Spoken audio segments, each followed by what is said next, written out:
오늘은 노아 홍수에 대해서 공부를 해볼까 합니다. 저번 시간에 아담과 노아까지 약 20세대가 되는 족보를 한번 공부해 봤죠. 아담에서 노아로 이어지는 게 10세대 정도가 이어졌고, 그 10세대에 있었던 사람들이 굉장히 오래 살았던 것을 볼 수도 있습니다. 그리고 그 노아가 우리가 잘 알다시피 하나님의 심판을 직접 눈으로 봤고, 그리고 하나님의 심판에서 살아남았던 사람이 바로 노아라는 사실을 알 수 있습니다. 근데 이 노아가 어떻게 하나님의 명령을 준행하여서 살아남을 수 있었는지에 대한 내용도 보고, 그리고 하나님의 심판이 왜 이들에게 전 인류에게 임했는지를 한번 생각해 볼 필요가 있습니다. 자, 하나님의 뜻이 있죠. 하나님의 뜻이 있고, 근데 불순종이 있습니다. 불순종. 여러분, 하나님의 그 명령들 가운데 여러분 생각나는 질문이 있지 않습니까? 창세기 1장 27, 28절에 지상대사명, 너희는 다스리고 정복하고 생육하고 번성하라, 이런 내용이 나오죠. 그런 내용들이 나오고, 그리고 선악과를 따먹지 말라는 그런 원시 하나님의 계명이 있습니다. 근데 인간들이 거기에 불순종하게 돼요. 불순종하게 되는 내용들이 생육하고 번성하고 땅에 충만하고 땅을 정복하고 땅을 다스리라 하는 내용들이 나오는데, 이들이 그 내용과 전혀 다른 행동을 하였다는 얘기입니다. 자, 그래서 하나님께서 그들의 6장 5절 말씀에 사람의 죄악이 세상에 꽉 차 있는 것을 보시고, 그 사람들이 하는 생각들 자체가 다 악하고 모든 계획이 악하다는 사실을 확인하십니다. 하나님은 마음을 감찰하시기 때문에. 그리고 그 모든 것들을 한탄하시고 근심하십니다. 자, 하나님의 마음이죠. 이게 하나님이 진짜 한탄하시고 하나님이 근심하셨을까? 이거는 누구의 마음입니까? 인간들이 하는 생각들이죠. 어떻게 보면 감정이입이란 거예요. 아마 하나님께서 이런 한탄하시고 근심하지 않으셨을까라는 인간의 감정이입으로 대입한 거지 않을까 봅니다. 하나님이 진짜 한탄하실까? 근심하실까? 이건 논란이 있어요. 근데 저는 제가 보는 이 성경의 관점에서 봤을 때는 하나님의 마음을 인간이 한번 우리의 마음으로 대입시키고자 했지 않았을까라는 생각을 해봅니다. 하나님의 마음은 우리가 알 수가 없지 않나요? 원칙적으로. 그렇지만 이렇게 심판을 하실 정도라면 이렇게 하시지 않았을까라는 생각이죠. 어쨌든 하나님께서 인간들을 심판하시기로 하셨습니다. 근데 문제는요, 하나님께서 심판을 하실 때에 바로 막 심판하시고, 그래 잘못했어 그 자리에서 팍 이렇게 심판하시는 하나님이 아니라는 얘기입니다. 자, 아담과 노아의 사이에 무투셀라가 나오죠. 이 무두셀라의 원 의미는 이런 의미가 있단 말이에요. 창을 던지는 자. 여러분, 창이란 게 어떤 그 무기인가요? 창은 원래 던지면 되게 위험한 겁니다. 무기로 보면 창은 들고 있어야지 힘을 씁니다. 들고 있어야지. 그리고 지르고 이렇게 긴 창을 가지고 이렇게 해야 되는 건데, 창을 던진다는 뜻은 뭐예요? 마지막 수단입니다. 창은 마지막이에요. 창을 던졌다는 얘기는 전쟁이 되게 위험하다는 얘기입니다. 여러분, 전쟁 때 보면 막 창도 막 던지기 나오죠. 여러분, 이렇게 멀리 던지고 먼 곳에 있는 그 존재들을 할 때는 활을 쓰지 창을 쓰지 않습니다. 창은 마지막 수단이에요. 마지막 수단. 그러니까 무두셀라가 살았던 인생을 한번 생각해 보면 조금 더 이해할 필요가 있는 구절이랍니다. 거의 1000년을 살았죠. 무두셀라에게 주어졌던 예언이 있습니다. 뭐냐면 이 심판하고 관련된 얘기예요. 무두셀라가 살아있는 동안에는 하나님께서 심판하시지 않겠다고 약속을 하셔요. 그런 약속을 하십니다. 그러니까 맨 마지막에 창을 던지는 자로 너를 예비해 두겠다. 너는 마지막까지 있을 것이다 라고 예언한 겁니다. 그러니까 무두셀라를 오래 살려두신 이유가 바로 하나님의 심판과 관련이 있다는 얘기입니다. 맨 나중까지 무두셀라를 살려두시고 그리고 그때까지 하나님께서 크게 인내하시겠다라는 뜻입니다. 참는다는 뜻입니다. 오래 참습니다. 오래. 그러니까 하나님께서 인간을 바라보실 때에 막 격한 분노를 바로 탁탁탁 이렇게 내시는 분이 아니라 그 분노를 참으신다는 얘기입니다. 그 하나님의 심판에 대한 비유가 있습니다. 어떤 비유가 있냐면 하나님은 우리가 죄인이기 때문에 하나님께서 주시는 심판의 화살은 우리의 심장을 향해서 이렇게 겨누어지고 있습니다. 그러니까 하나님은 언제든지 이 시위를 탁 넣으면 그 화살은 우리의 심장에 꽂히게 되고 우리는 심판을 나가야 되는데 하나님께서 이 창을 던진 자의 비유를 들어서 말씀하시듯이 계속 붙잡고 참으신다는 얘기입니다. 끝까지 참으십니다. 심판의 때까지. 거의 1000년을 참으시는 하나님의 마음이 있다는 얘기입니다. 이 1000년이 지날 때까지 하나님께 참으셔요. 참으시고 1000년이 거의 다 돼서야 심판을 실행하신다는 거예요. 그러니까 한탄하고 근심하셨던 그 시간대를 한번 생각해 보십시오. 그러니까 이들의 심판의 때가 임박했음에도 불구하고 1000년의 기간을 더 주시고 인내하시고 참으셨다는 얘기입니다. 그러니까 하나님의 마음을 한탄과 근심으로 우리가 추정해 볼 수 있겠죠. 근데 우리 하나님 마음 몰라요. 우리는 모릅니다. 근데 투영해 본 겁니다. 마음에 한탄하시고 근심하지 않으셨을까? 이렇게까지 참으셨는데 오래 참으셨던 그 하나님을 생각할 때에는 그런 마음이 들지 않을까요? 저도 그렇게 생각합니다. 그래서 하나님은 심판을 인내로 유예하십니다. 미루신다는 얘기입니다. 유예. 계속 미루시고 그렇게 하시는 하나님의 사랑. 지금도 우리가 하나님께서 심판을 하실 일들이 많으실 거예요. 근데 하나님께서는 그 심판을 바로 팍 때리시지 않고 오래오래 참으셔서 우리에게 주시는 메시지가 있을 것입니다.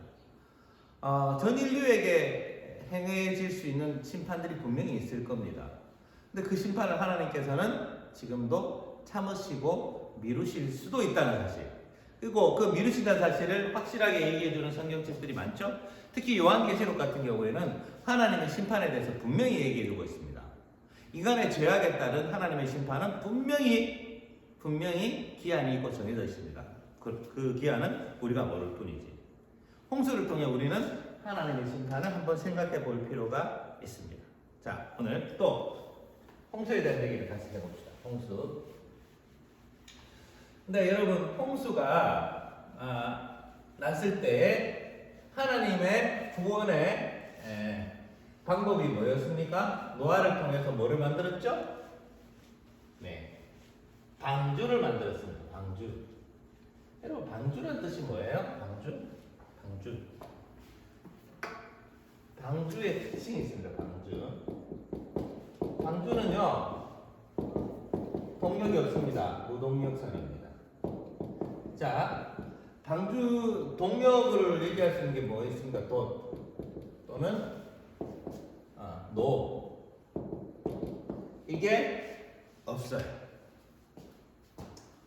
돛이나 노가 없습니다. 돛이나 노를 다 할 수가 없었을 거예요, 아마. 왜냐하면 오늘 성경에 봐서 알겠지만 성경 그 창세기 6장에 보면 방주의 크기가 나와요. 방주의 크기. 길이가 이 방주가 이렇게 있다면 길이가 한 150m 정도. 높이가 몇 m일까요? 높이는 15m 정도. 그리고 너비는 25m 이렇게 정도.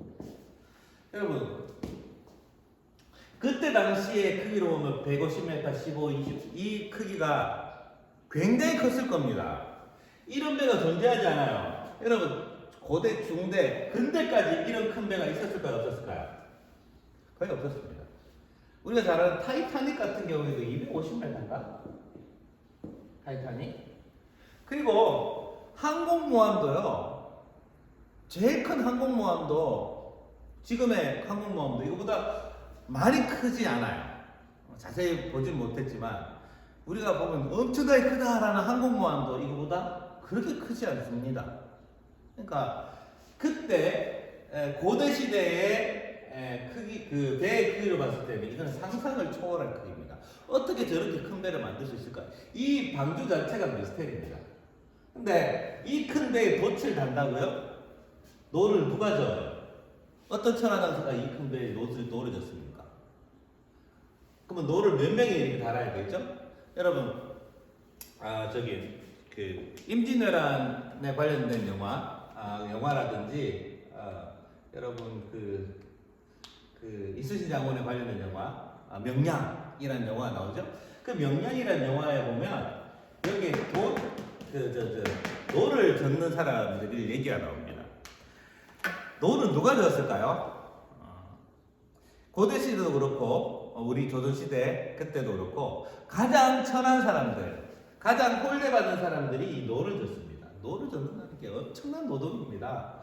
위에서 북만 치면 되고 막 이거 북만 치면 그 따라서 움직여야 되는데 그 사람들의 그 힘든 것, 어려움들을 생각하면 그야말로 지옥 같은 세상에 계속 노를 져야 되니까 그 바닷물을 자기 손으로 이렇게 헤쳐나가는 거 아닙니까? 그냥 평탄한 바다를 모르겠지만 큰 파도가 칠 때 뭐 어떻게 하죠?